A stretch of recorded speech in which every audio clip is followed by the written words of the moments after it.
then you'll start speaking. And before I do that, let me just say welcome to everybody who's joined us. Vanchakalpa Turubhischa Kripasindhuvevacha Patitanam Pavanebhyo Vaishnavebhyo Namo Namaha. Om Vishnupadaya Krishna Prishtaya Bhutale Srimate Bhaktivedanta Swaminiti Namine Namaste Saraswati Deve Gauravani Pracharine Nirvisheshishinivari Paschati Deshtani Jai Srila Prabhupada Ki Jai. So to introduce His Holiness Guru Prasad Maharaj. Guru Prasad Maharaj was born in the USA and studied nuclear physics at Purdue University. After becoming disenchanted with science, he transferred to the University of Texas, where he made contact with the Hare Krishna movement. But it was later, during his military service in Panama, when this encounter with ISKCON changed his life dramatically. Upon concluding his military service, His Holiness Guru Prasad Swami Maharaj joined a pioneering group of Krishna devotees in Central America, stationed in San Jose, Costa Rica. He attended the 1976 Mayapur Vrindavan Festival and was initiated by Srila Prabhupada there. He received sannyasa initiation in Rio de Janeiro, in Brazil, in 1982. His Holiness Guru Prasad Swami Maharaj's early contribution in ISKCON, Costa Rica, centered on administrative services and distributing BBT publications beginning in 1975 in the USA and from 1976 through 1978 in Central America. He became the temple president of Costa Rica Temple in 1978 and then began traveling around Latin America, opening new temples, establishing worship centers, and collaborating in diverse administrative services. In 1987, he became a member of the GBC with zonal assignments in the Tucson area of Arizona and in Mexico. He is co-zonal secretary for El Salvador, Guatemala, Honduras, Panama, Belize, Costa Rica, Nicaragua, Colombia, Trinidad, Tobago, and Venezuela. Wow. Welcome, Maharaj. Please enlighten us. Thank you. Well, it's certainly this event and opportunity brings back many fond memories of many of you who are present and other devotees who may not be, of my time, short but sweet time that I participated in Dallas. And my association with Srila Goswami Maharaj, as we've always referred to him, His Holiness Tamal Krishna Maharaj, was also a limited time in my devotional existence. The first time I met him, of course, the first time I saw him, so to speak, was on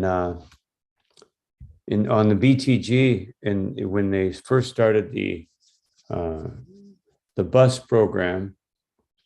And I always remember, it always struck me that he had these horn-rimmed glasses.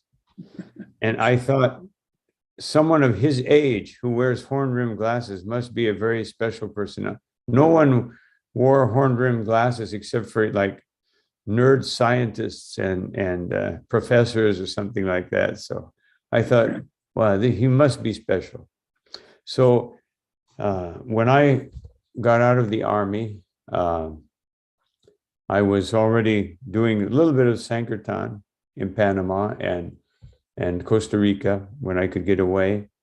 So I was the temple president, Narayan Prabhu, at that time in Costa Rica, said, why don't you go to India and you can get initiated? Because I had no opportunity, even though I had started practicing in 73, I had no opportunity to, there was no temple. And so I said, oh, of course. And so he said, you have to collect for your ticket and my ticket. And so I met some devotees in the library party, but they were moving around too much. And then I met the Radha Damodar party. And this was like late January of 76 or mid-January. And so I had to finish my collection. And so I started traveling with them, and it was in Arkansas. And so I got the news, Tamal Krishna Goswami is coming tomorrow or next day. I can't remember. But so I said, oh, wow, this is my opportunity to meet him. And I was, an insignificant, uninitiated brahmachari at that time. And so I went out on Sankirtan, and they said, he's arriving today. So my first experience was that it was snowing, ice, snow, freezing cold, and we all had a quota. And generally we would go out for about 12 hours a day. And so I came back, and the bus door was closed, but I saw the lights were on and everything. I was a little late because I hadn't finished my quota. So I knocked on the door, opened it, and there was Tamal Krishna Maharaj. And so he had a very stern look on his face, and he said, have you finished your quota? I said, no, but, and then the door closed. So I went out, nobody anywhere. Finally, I found somebody to take my last two books, came back and knocked on the door, and he opened it again. Have you finished your quota? I said, yes. And then he smiled and said, all right, you can come on. So I that was my first contact. I realized that, I got the idea, which I didn't see in Prabhupada, because I hadn't met Prabhupada yet, of what it meant to be like a thunderbolt and like a rose. My first encounter before finishing my quota was a thunderbolt, and then there was the rose of welcomed in, nice warm bus, and he congratulated me. That was a very brief contact. So then I went off to India, and a few years later, in 82, I became the regional secretary of Mexico. And so Panchadevita Swami, who was the GBC at that time, he had a very cordial relationship. So he said, let's go to Dallas. So we went, and I met, I really got to know better Tamal Krishna Goswami. Of course, I had seen him, here and there. And, I saw him, of course, in India when I went a couple of times, but I didn't really have much interchange, but by that time I had just taken sannyas, and so he was very congenial. And I remember coming to the Dallas temple. Jivananda Prabhu was the temple president, and I got to know him much better, and we had formed a formal friendship. And I think we came like 3 times. The third time, he said, do you have any devotees in Mexico?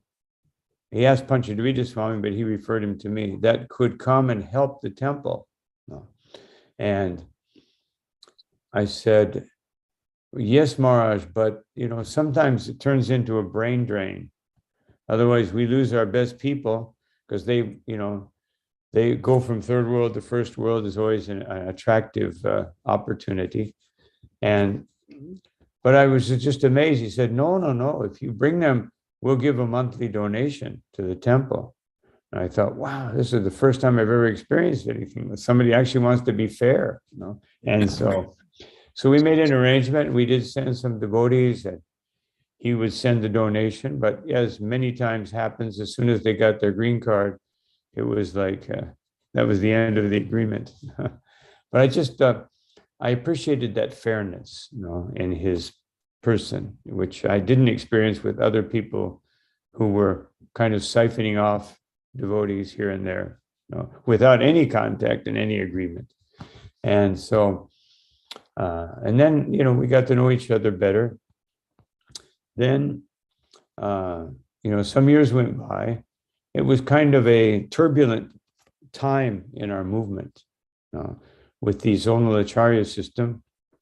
And although I appreciated him very much, his preaching, his seriousness, his dedication to Prabhupada, I was a little afraid of any of the acharyas at that time, because we had slight disagreement as to how things should proceed.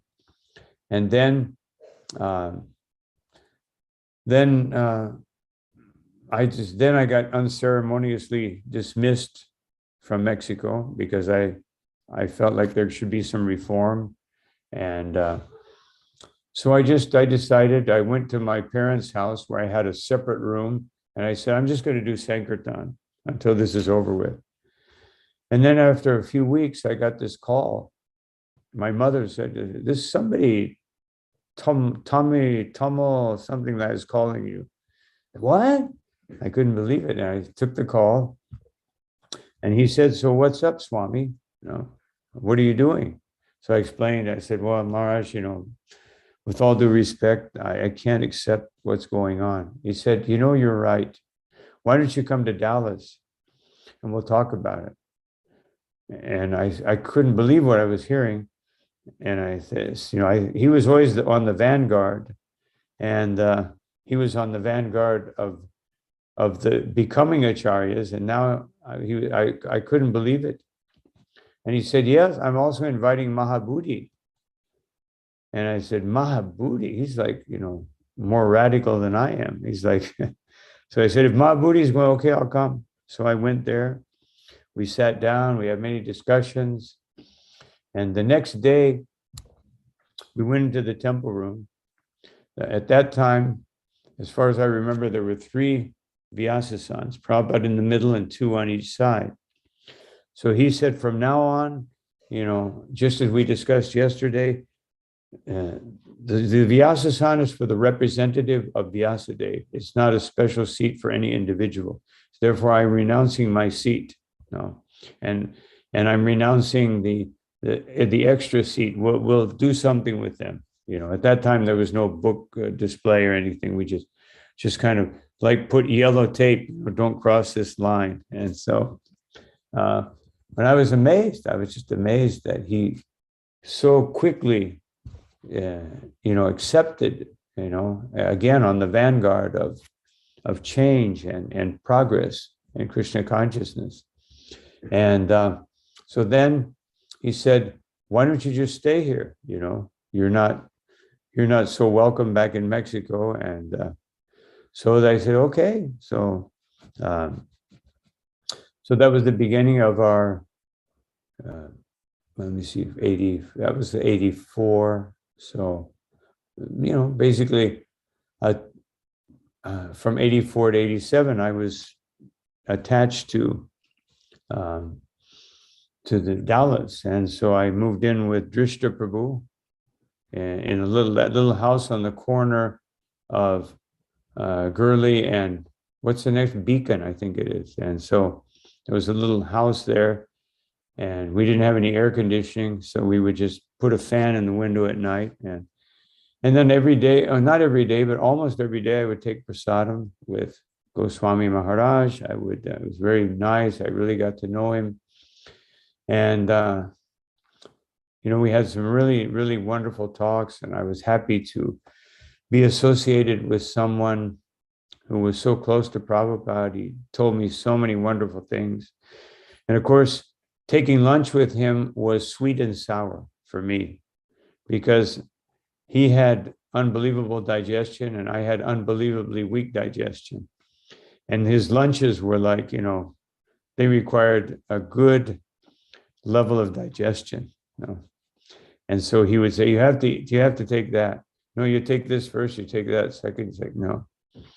And I said, Maharaj, where did you learn all this? Do you know how to cook? No, I don't cook, but I learned how to eat from Prabhupada. I learned. And so anyway, we had so many wonderful discussions. Then he embarked on a project of trying to explain the third canto. He wanted to explain the third canto. So he said, come with me to India. And when we're there, we'll go speak to Narayan Maharaj, because he's very learned. And we have a nice, ISKCON has a nice relationship. So we went to India. I went a little later than him because he was a GBC. He had to go for the meetings. And then after the GBC, after the festival, we went to see Narayan Maharaj and sat. And of course, first time I met Narayan Maharaj, and I was amazed at all the details that he had derived from the third canto, and things that I saw at that time. Of course, I'd seen it before, but more than ever, his ability of very deep analysis and concentration, and all the things that, although I had read the third canto, I didn't perceive so many things, and I realized, and I took it to heart, that from this example, let me understand or develop this quality of deep concentration and analysis. So, we got some ideas, and I remember one of the concepts that he said was differentiated oneness with the Supreme. And we were talking about the origin of the jiva, because that came up. This is before it really became a subject matter. And he asked about it, and we got some explanation, and we discussed it. And so time went by, and I was very happy. Then, I guess it was 1985, there was a famous meeting in New Vrindavan. And so I went with him together to that meeting, where it was going to be discussed about new people being able to initiate, and the whole Acharya system was still there. But I remember at that point that we went there, and he actually apologized to me. He said, I know I invited you to come to Dallas, and we haven't been able to dismantle the Acharya system. And he said, I'm getting tremendous pressure from other people who are initiating to stop what I'm doing. And he said that I don't really want to, but at the same time, if I become too much of a rebel, then they will just reject what we're trying to accomplish. And so I said, okay, I understand, but it's going to be difficult. So anyway, after that, we went back, and we had some very wonderful talks, very intimate talks. And one of the subject matters was about Sridhar Maharaj, his Sripad Sridhar Maharaj, Prabhupada's godbrother. And I told him confidentially, I said, in 1982, I went to see Sridhar Maharaj, and I was very impressed. And I said, I've read some of his books, and I think that, I kind of accept him as a Shiksha Guru. I threw that out, and he said, you're right. He said, I think we lost a valuable contribution by the way we handled that thing. It was not handled properly. He said he could have contributed so much to Prabhupada's movement. And I very much appreciated that liberality that he had, because, he was known as like pretty much the heaviest GBC, and, one of the heaviest, early devotees. And so I was I was very happy, at that time. And so we discussed those things about other Vaishnav groups, and but the Acharya system went on. So in mid 1985, or no, mid 80, yeah, was it the 1985, late 85, I decided to go to India and join Padayatra until that whole thing got sorted out. But we kept in touch, and so I was on Padayatra, and I got very sick because I had anyway, I had to go through this whole thing, and I lost probably about 25 pounds.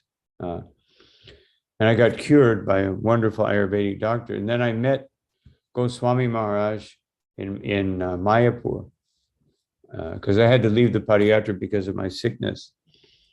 And he looked at me and he said, when you go back to Dallas, you have to gain some weight before you go back to Dallas. He said, you look like, if people see you, it will be anti-preaching.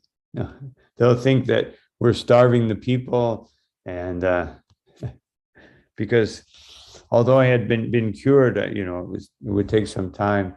But anyway, I went back to Dallas. And so then we had some discussions, and I said, I don't think I can work here in the same capacity as before, because I see there's a lot of injustices. And that time, Devamrita Swami came, who had just left the Kirtanananda Swami group. And he came there, and I really met him intimately for the first time. We had a lot of discussion. He was there for about a few weeks. And then, so I was very appreciative that Goswami Maharaj would allow me to do something else and just be staying there in Dallas. And, I'm leaving out some details because, first of all, it's been many years and I can't remember every detail. But I do remember one thing I kind of left out a little before that.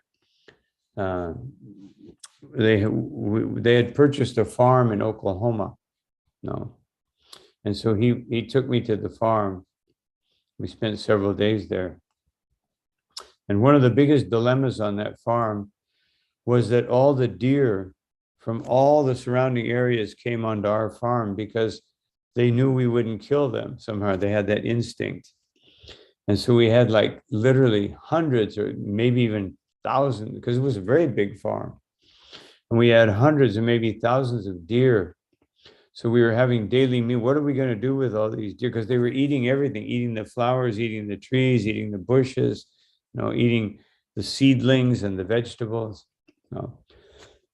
So we established a system where devotees would like go out and patrol and try to scare them away.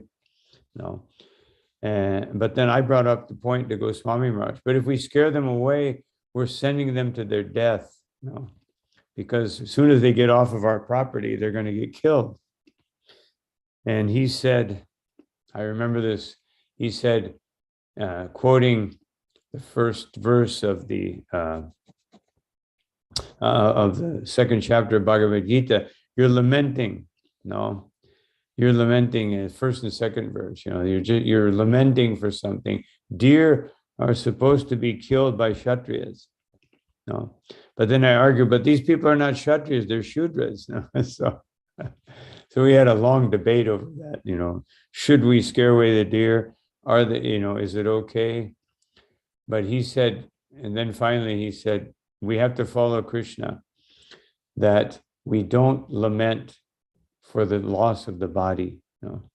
And we have to protect. Prabhupada wants Varnashram. He wants, this was a whole effort to have Varnashram.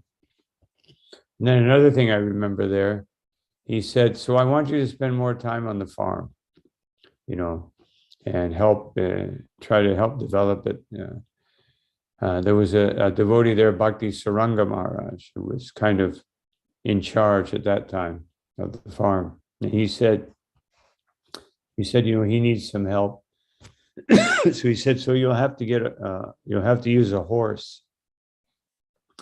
And I told him, I have very bad experience in my life with horses. Every time I got on a horse, they either bucked me off. One of them ran under a tree branch and just left me hanging. And so I said, if I'm going to be here, I need a motorcycle. I want like a little motorbike, so, to get around. I won't ride a horse.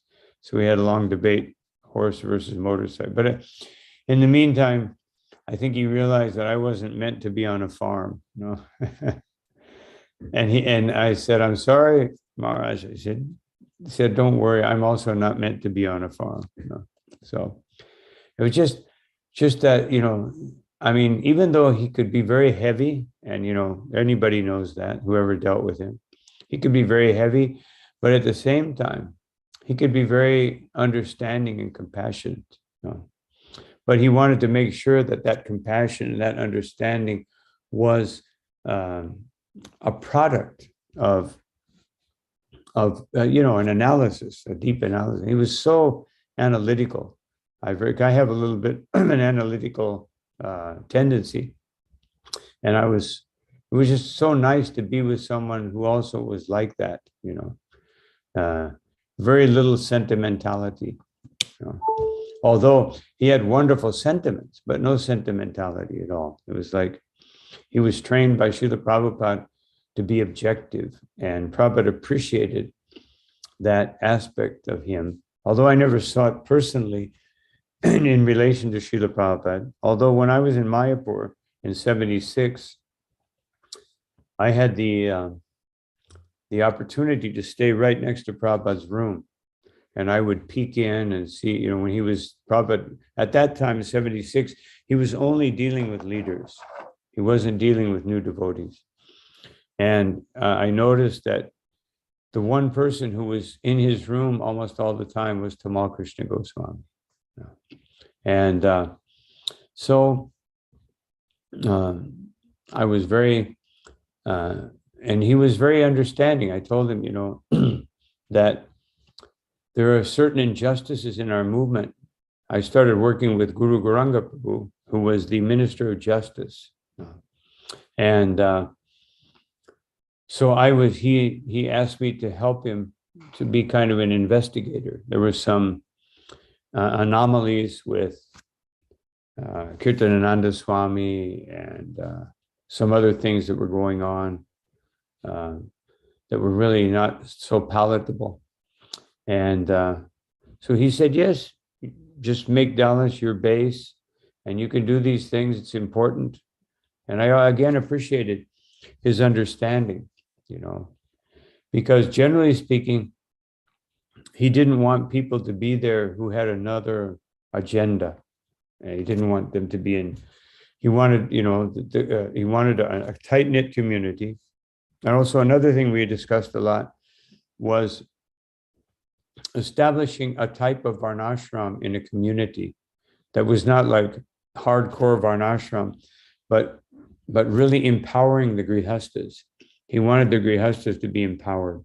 And that was one of our objectives, that to build a community all around the temple in Dallas that would be really serve the purpose. At the same time, something I left out but just came to mind was Houston.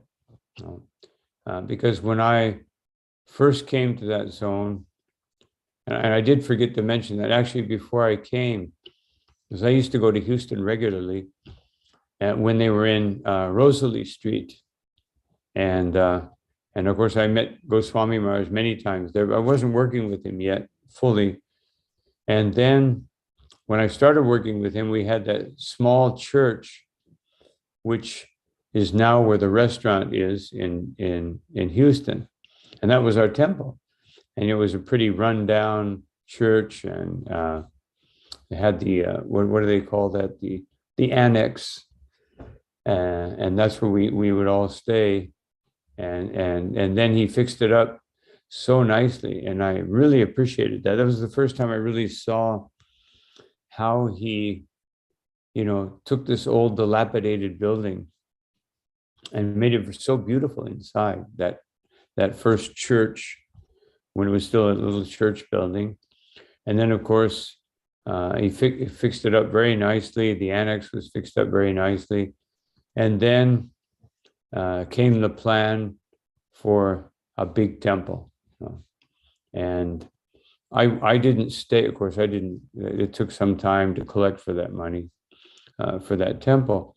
And I became a little bit involved with Houston, and he encouraged me, and I would go out with Sham Sundar Prabhu, Dwarkanath Prabhu, and some other devotees to collect for the new church, the new building, and he encouraged me to do that. He said they'll do the dealings. You just speak something, You be the sadhu. They'll do the footwork, And so that was a very, very nice opportunity to, see how he would just engage me, because I wasn't someone who joined and worked under him in the formative years. And he could understand that, Most of the people that were there at that time were people who had worked with him from, the 70s up to that time.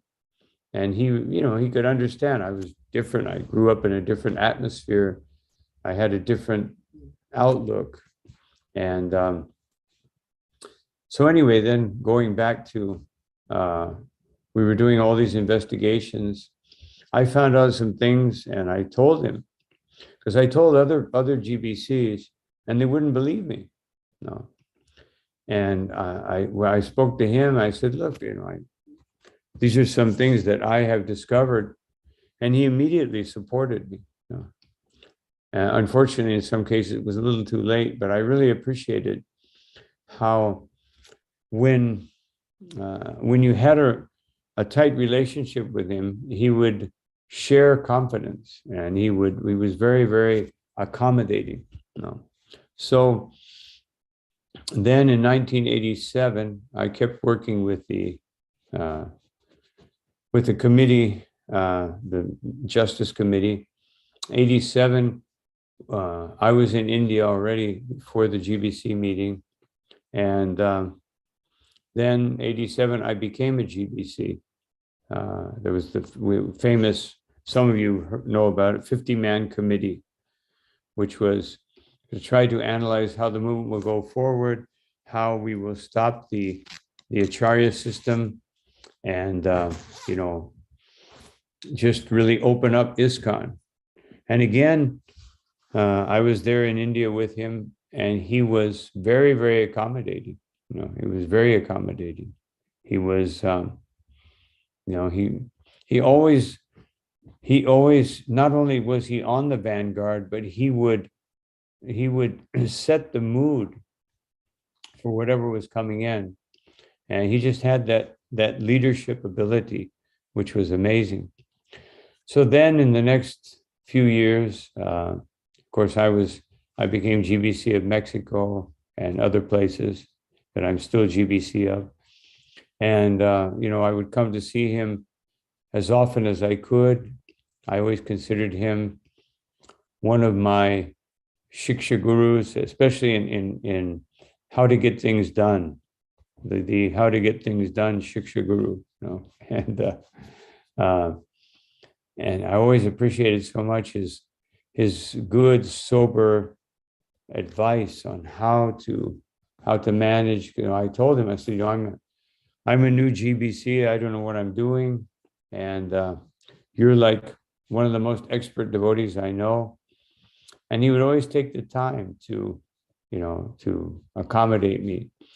And from that point on, I basically would see him, just basically in occasional visit to Dallas or Houston, and I would see him in the GBC meetings.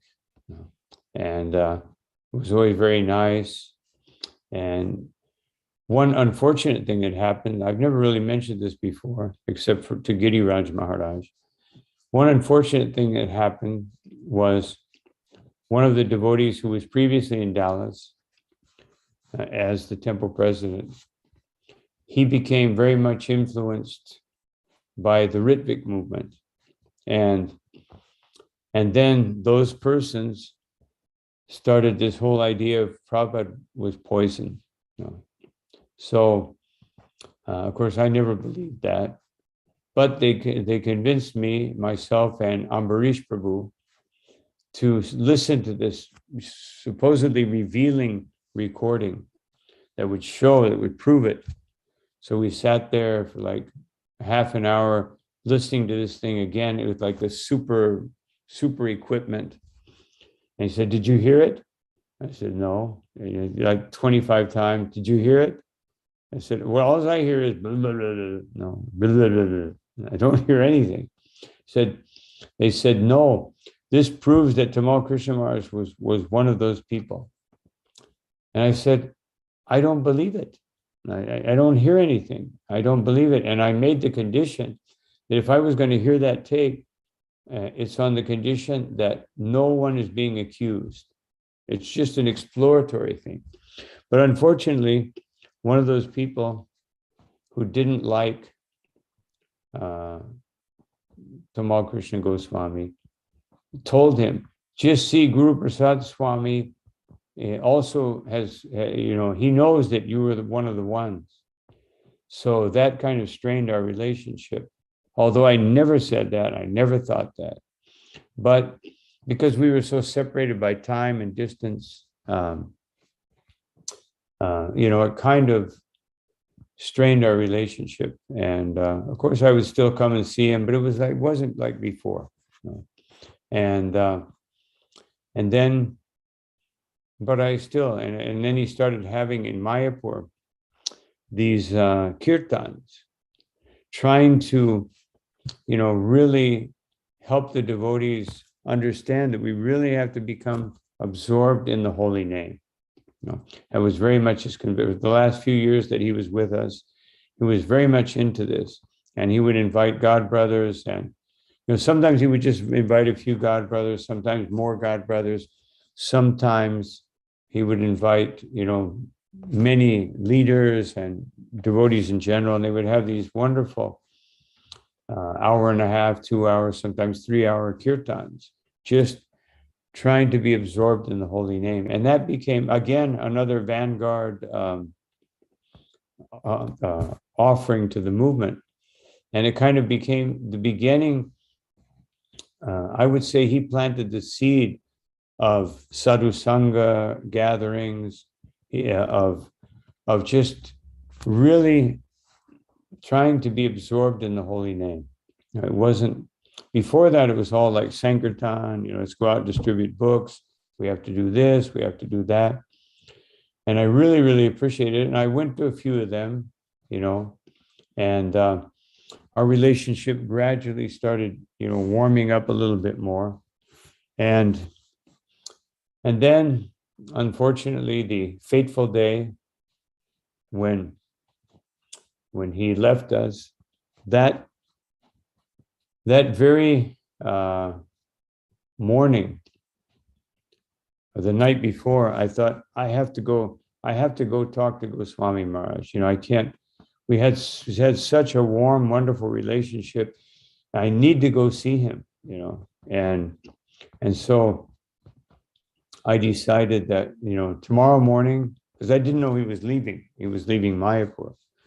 And so I said, tomorrow morning, I'm going to go talk to him and really explain what happened in that so-called meeting, and remind him that somebody who he very much appreciates, which was Ambarish Prabhu, was right there with me. It wasn't like, I had no conviction. I just felt like as a GBC, I should listen to these people and hopefully I can calm them down. So I went to the room, and they said, "Oh, he just left 5 minutes ago." And I said, "Oh, well, anyway," I said, "Look, when I get back to to the west. I'm going to go to Dallas or wherever he is. I'm going to go see him. And, it really, this is hurting me so much that we spent so many years in wonderful relationship. And now there's kind of a distancing, although it had improved somewhat. And then from my part, there was no distance, but from his part, he was very sensitive. And not sentimental, but very sensitive.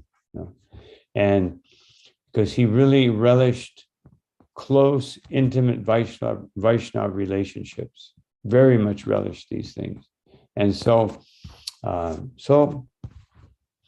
then he went and then, like, I guess it was about an hour later, I saw all kinds of devotees moving around, this and that, and going to the front gate, big group. And then I saw all these leaders, like few, not a lot of them, but like 4 or 5 leaders jumping into cars and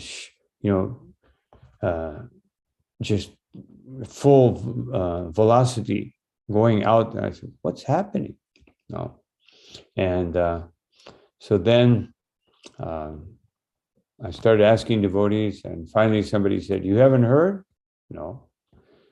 Tamal Krishna Maharaj had an accident. No.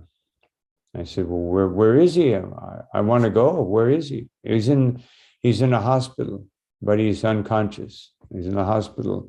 I think it was Ranagat where he was actually in the hospital, right around that area. It was before Ranagat. I'm sorry, it was Burdwan. And so I wanted to go, but they said, no, nobody else should go. There's already enough people. And then we got the news, what happened. And so immediately I went and started calling all the devotees that I knew from Dallas, from Houston, telling them the unfortunate news. Of course, this happened, I guess it was around, we got the news 5:45, 6 in the morning. I remember the sun hadn't come up yet. And so, of course, it was very late at night, so I couldn't get a hold of many devotees. And of course, the news really spread fast. And I talked to all the devotees I could, and I felt like that at least this way I can try to amend for that unfortunate distancing so I spoke to many of the devotees that I knew, and tried to help them through this very, very difficult time. And when I got back to the US, I went to Dallas and Houston, and I, tried to contribute what I could to the pain that so many devotees were feeling. And I remember especially 2 devotees, Radhanath Swami, he was up on the roof, he was crying, and he said, what are we going to do? What are we going to do without Tamal Krishna Maharaj? It was very mindful of how we felt when Prabhupada left, And I was amazed and then the other devotee that I really remember the impact when I got to Vrindavan was Dhananjaya Prabhu, the Prabhupada disciple Dhananjaya. He was sitting on the steps of the Prabhupada Samadhi, between the Samadhi and the temple. And he just had his head in his hand like this. And he said, we've lost our greatest general. We have, he was the one that kept Prabhupada's mood intact. I was very amazed. And then, of course, other devotees, they said so many other things. But I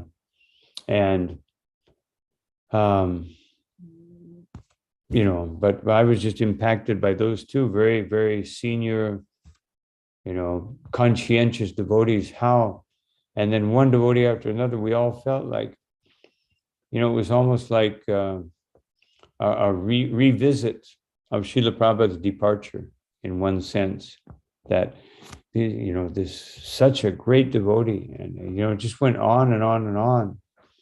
And I was so, at that time I reflected, and how fortunate I was to have had his close association, his friendship, and one thing I did forget to mention also, I would like to mention it. I think it was, I can't remember when it was, but it was like, I think it was 86 or 87 when he and other senior devotees had gone with Narayan Maharaj. And at that time, it must have been, I can't remember the year, maybe 87, that Virabaha Prabhu was the chairman, but he was sick. So he said, "You're going to have to go deal with Tamal Krishna Maharaj." I said, "What do you mean?" He said, "You're going to have to convince him that this association with Narayan Maharaj is not beneficial." I said, you want me to convince him? No. I said, "I've never been able to convince him of anything." But anyway, I did it. And I went and we sat down and we talked. Boy, did he explode. No. It must have been, it was later. It must have been 89, 9. I can't remember the year. I think it was actually in the 90s but he exploded. And boy, I never had him explode that way with me. Although I'd heard so many people and I saw people who got severely chastised. He'd never done it to me, but that time he did it. But then, like, the next morning he called for me and he said, "You're right. It's gone too far. This is not good." And again, I so much appreciated how, he had been associating very closely. And I think he was the first person to ever even go to Narayan Maharaj when we went way back, to find about the third canto, which is why he really appreciated the knowledge that he had. But he also and he was the first one in the whole group to realize that this is not going to be beneficial for ISKCON. And I so much appreciated that he called me the next day. He said, "I'm sorry I yelled at you, but yes, let's figure out how to undo this." And again, right on the forefront. He wasn't afraid or ashamed or something to admit that, this wasn't the best thing, And and then because he was such an influential leader, the other devotees who had gone, immediately the whole thing changed. And everybody realized that although this is a saintly person, he has a different view on how things should happen, different from Prabhupada. And again, I saw what a Prabhupada man he was. He was just anything that went in any way, the smallest or slightest deviation from what Prabhupada's legacy. He was just so attached to Srila Prabhupada. He was, whenever Prabhupada wanted something to be done that nobody else could do, he would call Tamal Krishna Maharaj. And that was, and he would do it. He would get it done. And I really appreciated that because a lot of things were being introduced into ISKCON that really wasn't the mood of Prabhupada. Although they may have been, philosophically correct or acceptable, but it wasn't Prabhupada's mood. And to me, he was one of the persons who always established Prabhupada's mood. It wasn't just, what Prabhupada said in his books or what Prabhupada said in a lecture, but it was the mood of Sankirtan, the mood of compassion, the mood of preaching. He was, and that's something, I really, really appreciated, because the real quality of a Vaishnava, as Shikshastakam says, is humility. And he showed that humility. And it wasn't easy for him because he was so capable. No, he was. It's not when you're a capable person. Sometimes humility is not an easy thing. But I always saw that behind that kind of hard, demeanor, he was always very, very humble. And I very much appreciated that. So these are some thoughts that I remember about Tamal Krishna Maharaj. I'd like to conclude by saying that, of all the devotees, senior to me, I really appreciated his association. I think his association benefited me more than anyone else's. In any one of my senior godbrothers, probably second to him would be Giriraj Maharaj, who I really never had that much association with, but just so relishable. And Giriraj Maharaj told me so many times that it was Tamal Krishna Maharaj who really, solidified his understanding of how Prabhupada wanted things to be done. He said, and it was just all of us, any faithful devotee to this movement, could not do anything except really appreciate the wonderful contributions of Goswami Maharaj.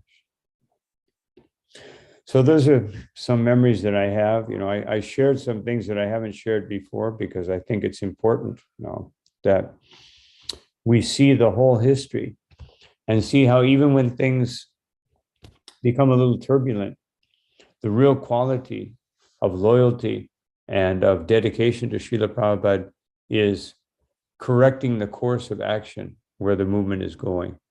And I saw that he did that again and again and again. And that's something that I really, really appreciated. So those are some thoughts that I had.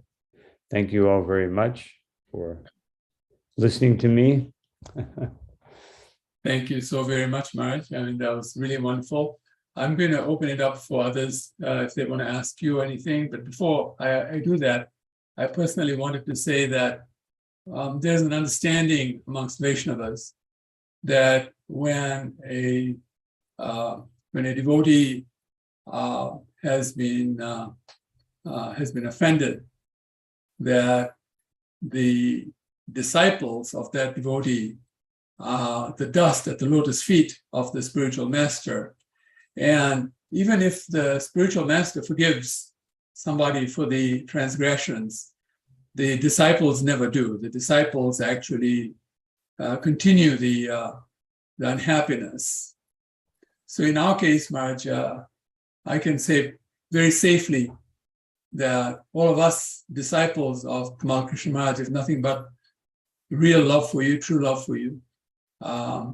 You have given us so much hope, so much happiness, and in our most difficult times, because you have experienced the loss of the spiritual master physically as much as we have, and you know how we feel, how we are feeling with the loss of our spiritual master. I mean, it's devastating. It's just beyond devastating. One of my god sisters, Niti Kishore Prabhu, was saying, I don't know how we've survived all these years when we just recently celebrated the 20th anniversary of his departure. And she was saying that I have no idea how we've survived these 20 years and how we're going to survive the rest. But you are one of the reasons we are surviving. You've given us so much love.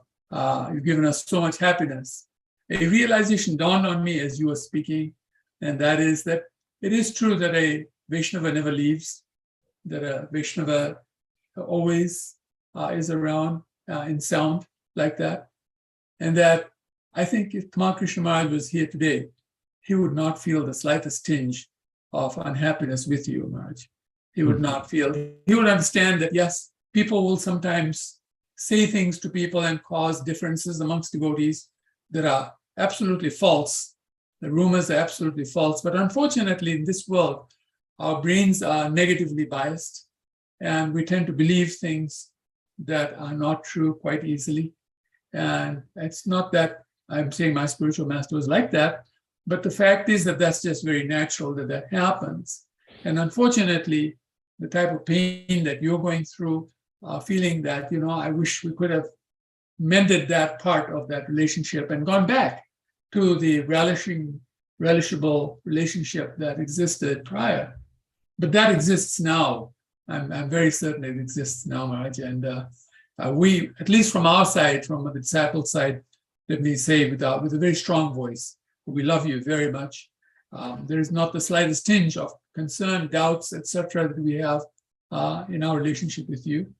You are nothing but the manifestation of the Supreme Lord to us, just as much as our spiritual master is the manifestation of the Supreme Lord for us.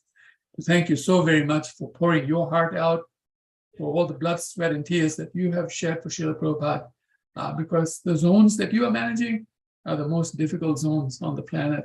They're not easy. We know that. Being an administrator myself, I know how difficult it is to administrate certain zones in the world.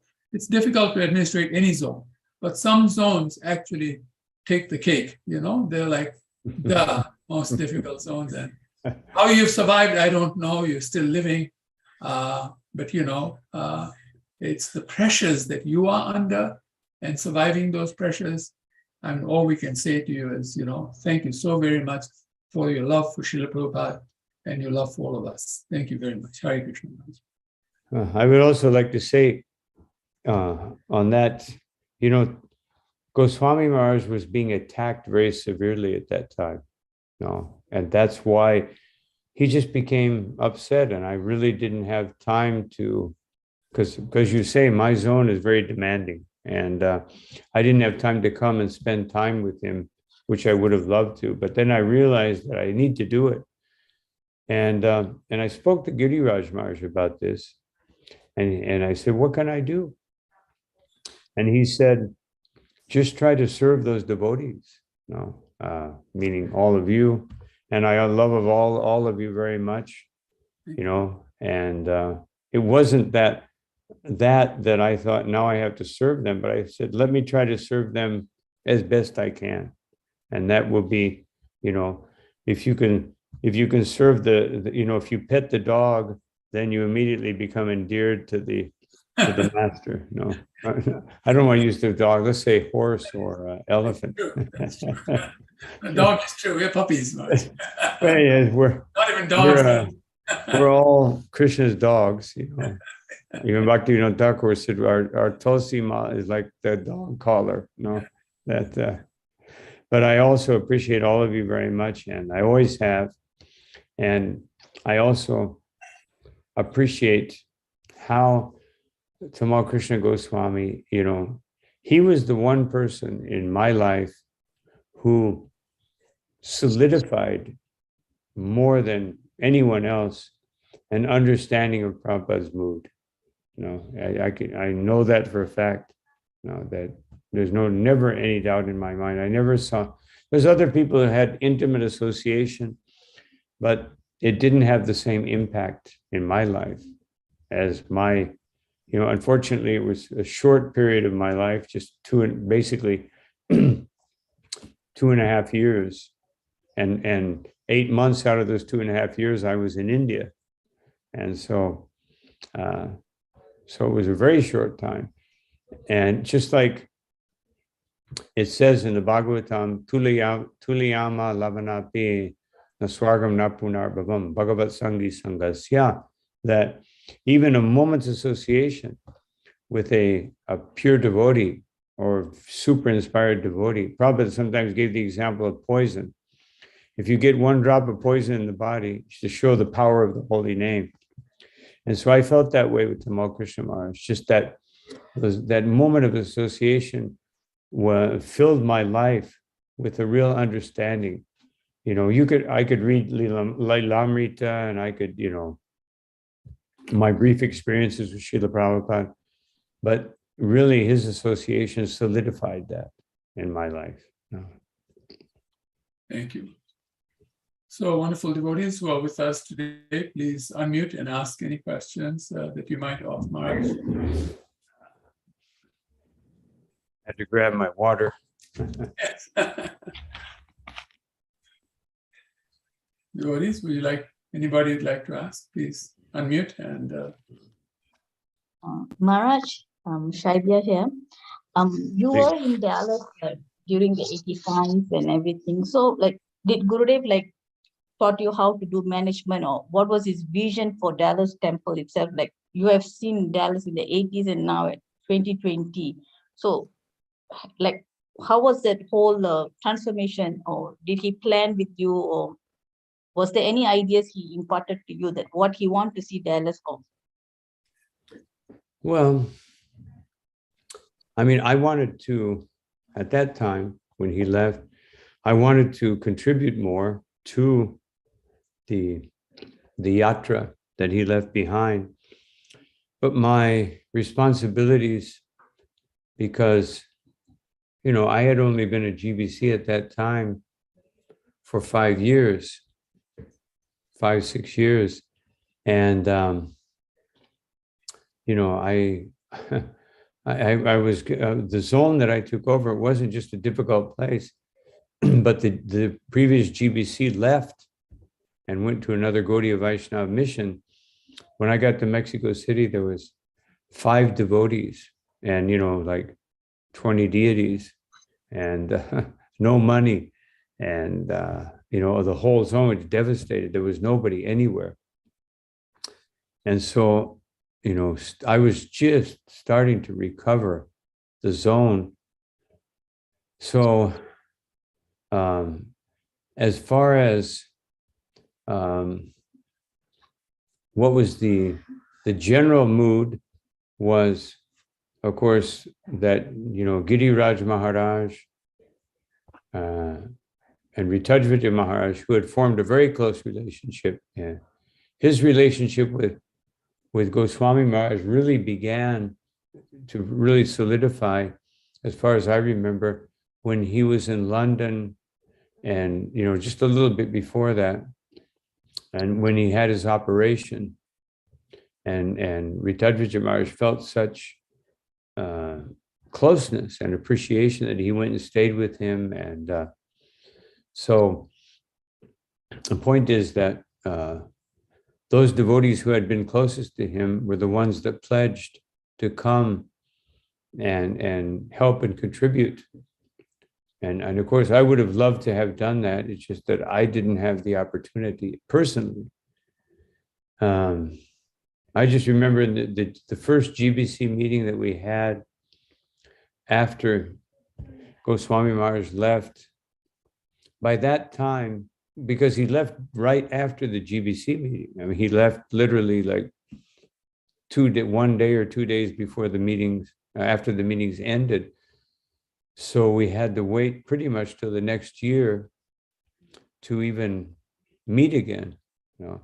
And of course, at that time, there was practically no internet. There were no cell phones. So we couldn't really have meetings like we can nowadays. We can just all go online and discuss things, you know. But so everything was up in the air, and it really depended on those very sincere and close friends, Ritadvija Maharaj, Keshava Bharati Maharaj, Giriraj Maharaj, you know, to really take up the slack, so to speak, and come and contribute, you know. And many of us, although I would have loved to have been part of that that effort, just my situation didn't allow me personally. And I think the GBC body just didn't know what to do. But those devotees knew what to do because they were very close. And they came and did the best they could to alleviate the difficulty and the pain, as Nityananda Prabhu said, the practically intolerable situation. Because when Prabhupada left, the impact was it was, it was spread throughout the whole movement. But the impact of Goswami Maharaj's leaving was very concentrated, and it was like, it was much more difficult for all of you to bear that that pressure and that the weight of carrying things on, and to try to come up to the standard that he demanded without him. But then on another hand, I always felt, and I still feel, that he trained devotees better than anyone else at that time. Of course, now Radhanath Swami is really trains devotees nicely, and he's made the system of training. But I remember one time, one devotee who was from Trinidad, he came and he said, "Please tell Tamal Krishna Maharaj, I want to be his disciple." So I said, okay. So I went in the room and I said, so and so wants to be your disciple. He said, no. He said, Caribbean Indians are very different from Indian Indians. And he said, for me to serve Prabhupada, I have to be a little bit selective in who I initiate, because I want to leave behind a legacy. I want to leave behind people who are trained properly in how to carry on this movement. And I personally think that that's one reason why Krishna took him when he did, because he had trained all of his devotees in such a way that they could carry on. I've seen other devotees who have disciples leave in the last few years, and as much pain as they feel, they don't know what to do. But I saw that Goswami Maharaj's disciples, with all the pain, and they kept going. It was, of course, a few months of devastation, but they were trained. They knew what to do. They know what to do, and they knew what to do at that time. And it's just like when Prabhupada left. Prabhupada, we weren't ready, but Prabhupada had given everything. And I feel the same with Goswami Maharaj.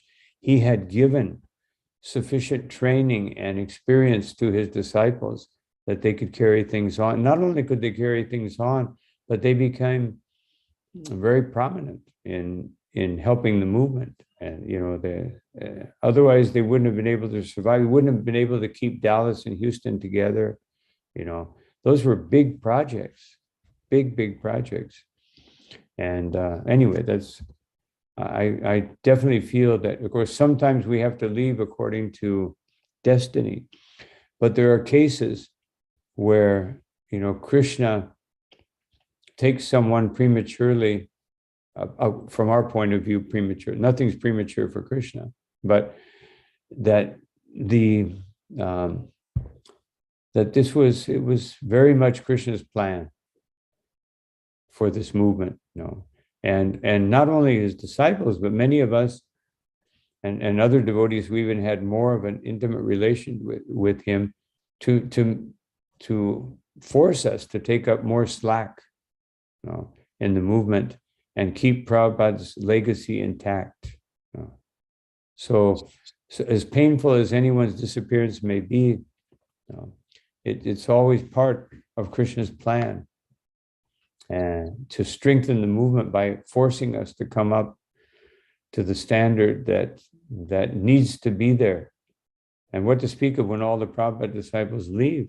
I personally think that many of you will become some of the most prominent devotees in ISKCON, and you will be some of those who will have to fight to keep that legacy intact, because it's not easy, especially we become a congregational movement. And because we're a congregational movement, people are not trained in the same way that they were before. And so, keeping the movement together, keeping that mood, the Sankirtan mood, the preaching mood, is more of a challenge nowadays than ever. At least I find it that way. Thank you much. Hare Krishna. Other devotees, please.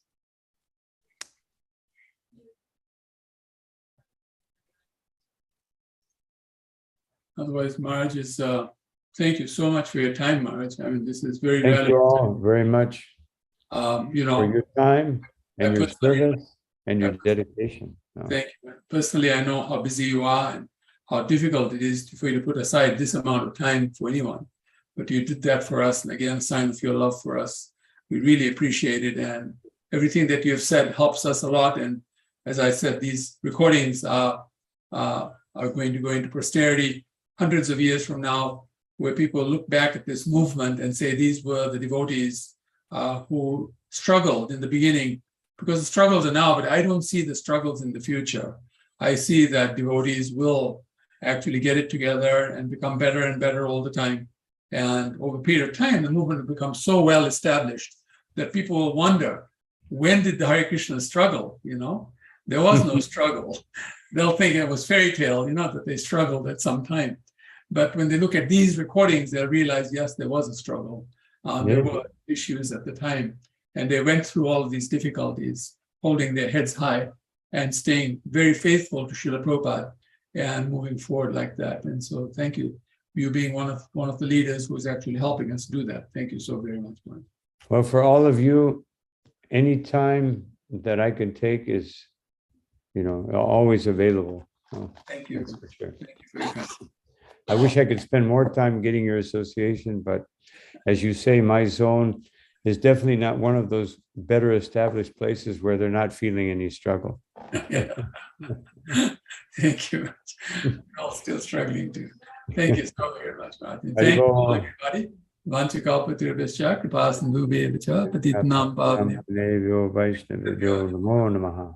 Namo Om Vishnupadaya Krishna Prishthaya Bhutale Srimate Guru Prasad Swami Namine Nama Om Vishnupadaya Krishna Prishthaya Bhutale Srimate Tamal Krishna Goswami Namine Nama Om Vishnupadaya Krishna Prishthaya Bhutale Srimate Bhakti Vedanta Swami Namine Namaste Saraswati Devi Gauravani Vicharini. Nirvishesha Bhadi Paschat. Thank you so very much. Hare Krishna. Oh, Hare Krishna. Hare Krishna.